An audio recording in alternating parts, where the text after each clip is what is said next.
We divide 587 by 5 in long division method.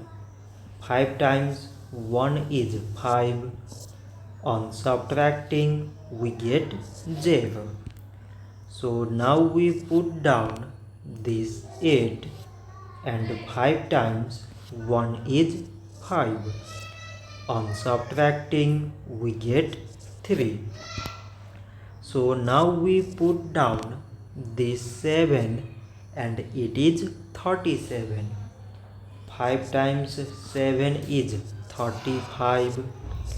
On subtracting we get 2.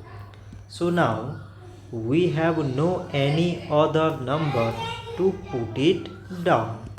So we take here decimal so that we put 0. So it is 20 and 5 times 4 is 20. On subtracting we get 0. So 587 divided by 5 is 117.4. So this much for today and thanks for watching.